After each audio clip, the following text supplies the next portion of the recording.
दोस्तों, ये उस लड़की की कहानी है जो हद से ज़्यादा खूबसूरत थी। इतनी खूबसूरत थी कि जिसने भी उसको देखा उसकी नीयत ख़राब हो गई। जिसको भी मौका मिला उसने उसकी इज्जत लूट ली, लूटनी चाहिए। क्या अपने, क्या पराए, क्या दोस्त, क्या दुश्मन, सबका एक ही हाल था।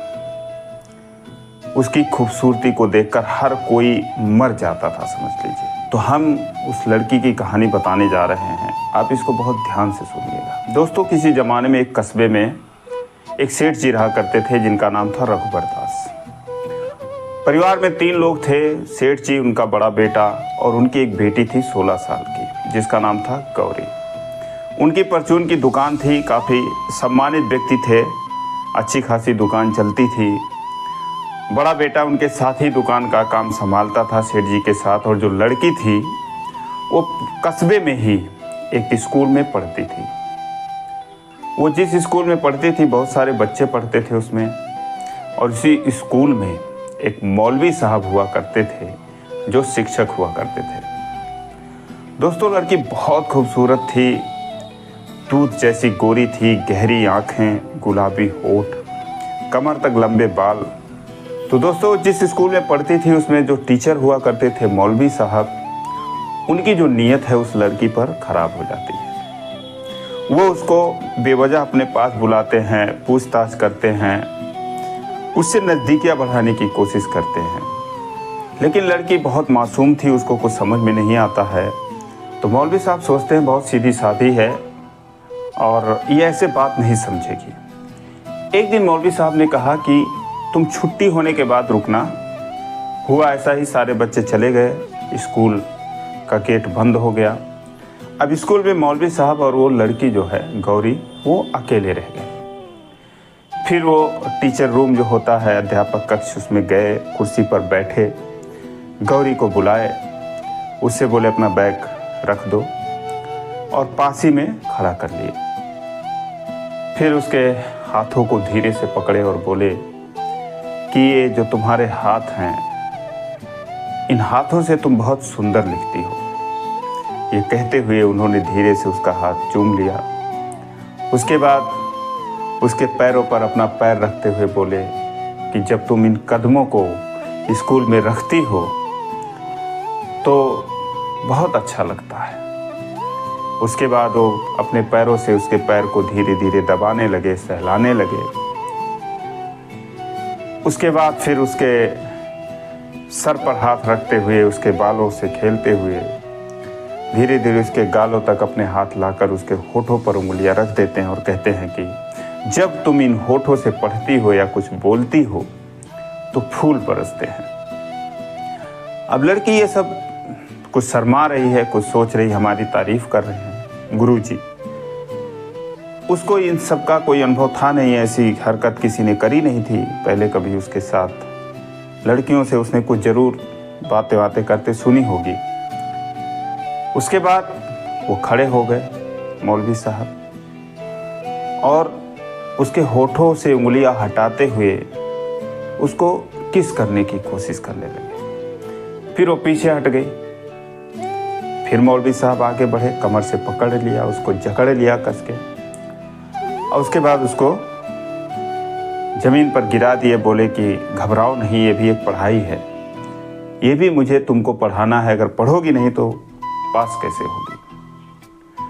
फिर उसके बाद उसके ऊपर झुकते हुए उसके दुपट्टे को निकाल के फेंक दिए दूर, और उसके साथ ज़बरदस्ती करने लगे। उसके शरीर से उसके कपड़ों को जब और कपड़ों को अलग करने की कोशिश करने लगे तो उसे कुछ एहसास हुआ कि जो मौलवी साहब कर रहे हैं वो कुछ गलत ही कर रहे हैं। फिर उसने जोर से उनको धक्का दिया और हिम्मत जुटाई। उसके बाद खड़ी हो गई, बोली नहीं करना मुझे ये पढ़ाई, आप गंदा काम कर रहे हैं। मौलवी साहब फिर आगे बढ़े, लेकिन वो पीछे हट गई, बोली आप गंदा काम कर रहे हैं, मुझे नहीं करना ये काम। मौलवी साहब इतने फुर्त तो थे नहीं। उसके बाद वो अपना बैग उठाई, दुपट्टा उठाई और वहाँ से चली गई। अगले दिन फिर स्कूल शुरू हुआ, वो आई, मौलवी साहब का फिर वही सिलसिला। ऐसे ऐसे जब हद से ज़्यादा ही हो गया, मौलवी साहब उसको धमकी भी देने लगे कि मैं तुम्हारी ज़िंदगी बर्बाद कर दूंगा, तुम्हें स्कूल से निकलवा दूंगा, तुम्हें शहर से निकलवा दूंगा, तुम्हारे भाई को भी पढ़ाया हूँ, तुम्हारे बाप से मेरी अच्छी जमती है, तुम्हारे बाप से भी कहूँगा। तो एक दिन गौरी ने किसी लड़की से ये सब बातें डिस्कस करी कि मौलवी साहब ऐसा ऐसा मेरे साथ करते हैं। तो उसने बोला कि हाय दैया, तुम चुप रहना, बिल्कुल भी किसी से कुछ मत बोलना, वरना तुम्हारी बहुत बदनामी होगी, तुम कहीं मुंह दिखाने लायक नहीं रहोगी, ऐसा वैसा किसी से मत बोलना, तुम पढ़ाई ही छोड़ दो। फिर उसने क्या किया, स्कूल आना बंद कर दिया। सेठ जी ने पूछा बेटा स्कूल क्यों नहीं जा रहे हो? तो उसने बोला पिताजी मेरी तबीयत खराब है इसलिए मैं नहीं जा रही।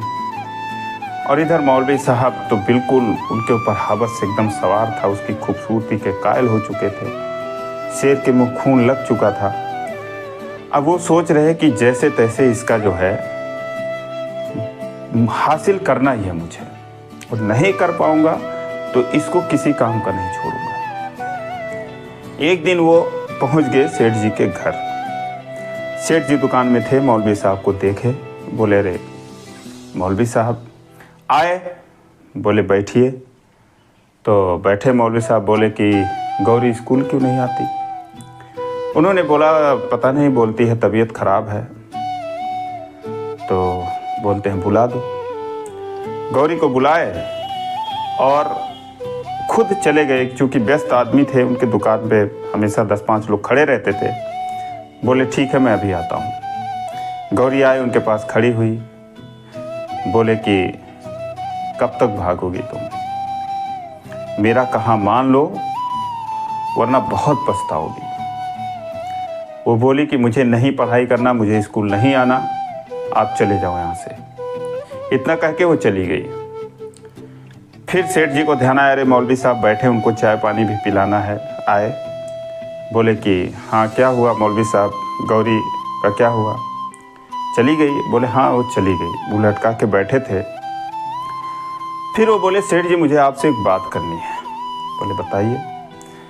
बोले जो आपकी लड़की है इसका चाल चलन ठीक नहीं है। सेठ जी सन्न रह गए, उनकी इतनी सीधी लड़की। बोले क्या हुआ मौलवी साहब? बोले ये जो है इसका कई लड़कों के साथ संबंध है और ये एकदम से बदचलन है। मैंने इसको बहुत समझाया, मेरी भी बात नहीं मानी, और जब सर से ऊपर पानी हो गया तब समझ लीजिए मैं आपके पास आया कि ये जो लड़की है किसी ना किसी दिन आपका नाक कटवा के, आपका नाम खराब करके, आपकी इज्जत को मिट्टी में मिला के ये चली जाएगी, आप देख लेना। सेठ जी यार काटो तो खून नहीं उनको।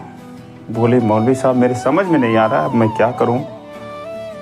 बोले मेरा कहा मानो तो इसको घर से निकाल दो या इसको मार डालो, वरना ये लड़की तुम बाप बेटों को ही मरवा डालेगी। इतना कहकर मौलवी साहब चले गए। अब सेठ जी परेशान, सारा दिन किसी तरीके से उन्होंने अपना काम किया। शाम को अपने बेटे को अपनी परेशानी बताई।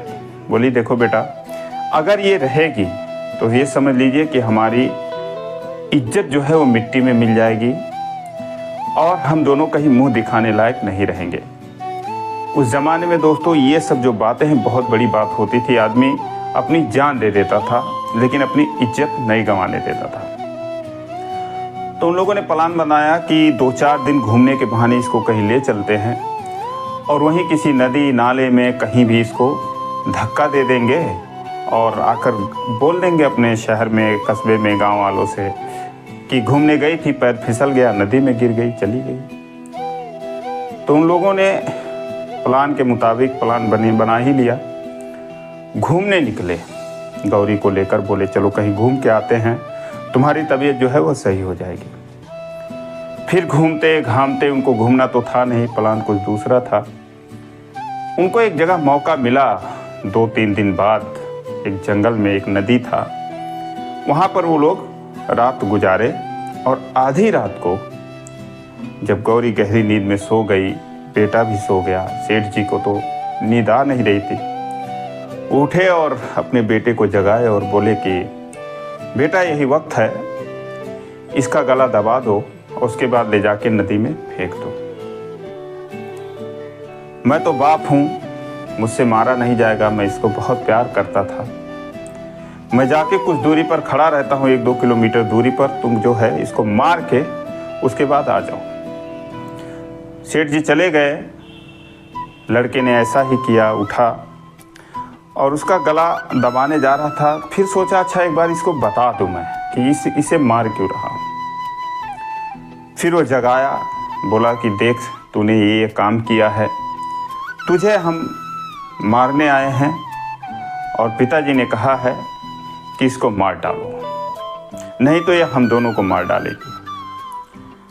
फिर वो रोने लगी। उसने बोला भैया ऐसी बात नहीं है, मौलवी साहब गंदे हैं, उन्होंने कुछ खुद ऐसा किया है। तो बोले जो भी हो, पिताजी बहुत सख्त आदमी है, वो मैं तुझे नहीं मारूंगा तो मुझे भी मार डालेंगे, तुझे भी मार डालेंगे। बोली ठीक है, हम दोनों के मरने से अच्छा है कि मैं ही मर जाती हूँ और आप पिताजी का ख्याल रखना, उनकी देखभाल करना। इतना कहते वो रोने लगी। भाई भी रो दिया। बोला ठीक है, मैं तुझे मार नहीं रहा हूँ, लेकिन पास में नदी बह रही है, उसमें जाना, डूब जाना, मर जाना, जहाँ भी जाना, जो मर्जी करना, घर कभी लौट के मत आना। ये समझ लेना कि तू हमारे लिए मर चुकी है और हम तेरे लिए मर चुके हैं, जा। फिर वो बहन को वहीं छोड़ के चला आया सेठ जी के पास। सेठ जी ने कहा मार दिया? उसने बोला हाँ मार दिया। फिर दोनों वहाँ से निकल गए। सारी रात वहाँ पर रोती रही।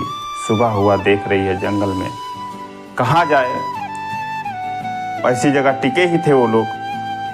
फिर वो भटकते भटकते नदी के किनारे इधर उधर पहुँचती है जाके घाट पर, जहाँ देखती है कि एक नाविक जो है, मल्लाह जो है, अपने नाव पर बैठा हुआ है। वहाँ पर जाकर उसको बताई भैया मुझे उस पार कर दो, उधर कोई गांव है क्या? तो उसने बोला इतनी सुंदर लड़की, जवान, इस जंगल में कहाँ से आ रही है, इसके साथ कोई नहीं है। उसने पूछा कौन हो तुम, कहाँ जा रही हो? तो उसने अपनी सारी बात उसको बता दी मल्लाह को। मल्लाह ने सारी बात सुनी। उसने सोचा अच्छा है ना, इसके आगे कोई ना कोई पीछे मरने आई ही थी, इसको मारने लाए ही थे। तो अब अपना मैं उसकी नीयत खराब हो गई। तो मल्लाह ने सोचा कि सारा दिन इसको ऐसे बहकाए रखता हूँ और शाम को रात भर इसके साथ जो मर्जी करूँगा, उसके बाद इसको इसी नदी में फेंक दूँगा, मार डालूँगा। फिर सारा दिन उसको बोलता है बैठो, उधर एक झोपड़ी थी उसने बना रखा था धूप से बचने के लिए, पानी से बचने। बोला बैठो वहाँ पर, मैं तुम्हें पार कर दूँगा। अब वो सारा दिन लोगों को पार करता रहा। दोपहर से शाम हो गई। उसने बोला भैया आप तो पार कर दो, अब शाम रात होने वाली है। उसने बोला ठीक है। आया, झोपड़ी में बैठी थी और आते ही राक्षसों की तरह उस पर टूट पड़ा। उसको पटक दिया, दबोच लिया, उसको जानवर की तरह नोचने लगा। वो विरोध करने लगी तो उसका मुंह बंद कर दिया, उसके कपड़े फाड़ डाले ऊपर के, लगभग निकाल के फेंक दिया। अब वो दिन भर की भूखी प्यासी, उसके अंदर तो वैसे भी जान नहीं थी, वो विरोध नहीं कर पाई। वो पूरी तरह से मनमानी करता रहा, जो मर्जी उसमें आता। लेकिन तभी उसकी जो उंगली है उसके मुंह में आ गई और उसने जोर से काटा मल्लाह को और वो दर्द से बिलबिला उठा। उसके बाद वहाँ से किसी तरीके से भागी। पास में जो नदी थी और नाव वहाँ पर बांध रखा था उसने, उस पर बैठ गए और रस्सी को उसने खोल के धक्का दे दिया। इससे पहले मल्लाह कुछ समझ पाता, नाव जो है वो खुल चुकी थी। अब ये दौड़ते हुए गया, कूदा पानी में, उसको पकड़ने की कोशिश करी, लेकिन बहाव तेज था पानी का, इसलिए वो कुछ कर नहीं पाया। नाव वहाँ से काफ़ी दूर चली गई। एकदम नग्न अवस्था में, फटे हुए कपड़ों में, किसी तरीके से अपनी इज्जत बचाकर वो नाव पर बैठकर अब अनजान मंजिल की तरफ चल पड़ी। रात हो गई, नाव चलती रही। जाने कब उसको नींद आ गई। सुबह जब आँख खुलती है तो देखती है दोनों तरफ जंगल और जंगलों के बीच से ये नदी बहते हुए जा रही है। उसने देखा सुबह हो गया, पता नहीं कितनी दूर में आ गई। फिर उसने सोचा कि नदी के किनारे गांव होते हैं, शहर होते हैं, अगर दिन है, मुझे ऐसे नंगे हालत में कोई देखेगा, क्या सोचेगा। हिम्मत भी नहीं थी कि कूद के मर जाती उसमें, पानी में। किसी तरीके से वो हाथ से ऐसे कर करके नाव को किनारे ले गई और वहाँ पर जंगल में ही वो उतर गई। भूख लगी थी, पेड़ों के पत्ती वत्ती घास वास खाए उसने, घास फूस। उसके बाद वहीं पे सारा दिन बैठी रोती रही। फिर रात हो गई।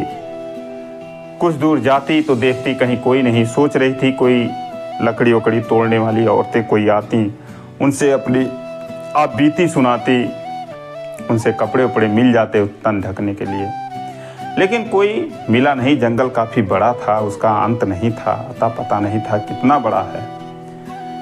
तो ऐसे ऐसे 2-4 दिन बीत गए।